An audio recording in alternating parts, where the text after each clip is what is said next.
जरूर नजर आ रहा है और ये तस्वीरें हम आपको दिखा रहे हैं दिल्ली में सरकार कैसे बन रही है और उन सरकार बनने की प्रक्रिया में किसके हिस्से खुशी और किसके हिस्से गम आ रहा है। इन तस्वीरों को देखकर आप अंदाजा लगा सकते हैं। और देखिए मनीष सिसोदिया के चेहरे को हम देख पा रहे हैं सर, जाहिर सी बात है दुख हो रहा है उन्हें। बिल्कुल, चूंकि जिस ढंग से पिछले दो चुनाव परिणामों में आपकी जीत हुई थी और बहुमत उनको मिला था, आज स्थिति बिल्कुल उल्टी कहीं आप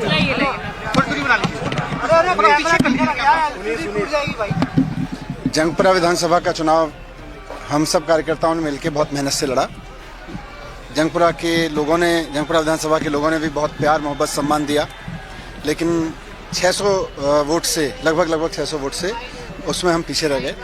तो मैं जो कैंडिडेट जीते हैं उनको बधाई देता हूं और उम्मीद करता हूं कि जंगपुरा की समस्याओं को वो हल करेंगे, जंगपुरा के लोगों की जितनी भी चीज़ें हैं उनको हल करेंगे।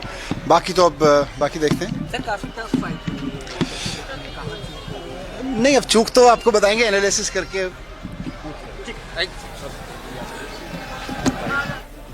तो मनीष सिसोदिया को हम सुन रहे थे, उन्होंने साफ शब्दों में कहा है कि देखिए हार तो हुई है और इसे हम स्वीकार भी करते हैं। लगभग 600 वोटों का अंतर हुआ जिससे कि मेरी हार हो गई है और उन्होंने जीतने वाले प्रत्याशी को बधाई भी दी है। मनीष सिसोदिया के हार के कारण की अगर समीक्षा की जाए तो क्या क्या वजह हो सकती है? दो तीन बड़े प्रमुख कारण दिखाई पड़ रहे हैं। एक तो जो वोट बैंक था आपका, मध्य वर्गीय जो वोट बैंक था, मिडिल क्लास वोट बैंक था, उसमें बड़ा बदलाव दिखाई दिया। वो बीजेपी की तरफ शिफ्ट किया उसने, बजट की उसमें एक बड़ी भूमिका रही होगी। दूसरी बात जो है यूथ जो है उनके साथ जो है वो स्विंग वोट के रूप में वो हमेशा बड़े मजबूती के साथ में आपके साथ खड़ा रहता था, वो बीजेपी की तरफ मूव किया, तो उसका भी चुनाव परिणाम पे असर आया है। तीसरी महत्वपूर्ण चीज़ है, जो आप पार्टी आई थी जिसका इमरजेंस हुआ था, वो एंटी करप्शन मतलब करप्शन के खिलाफ, भ्रष्टाचार के खिलाफ मुहिम के कारण हुआ था।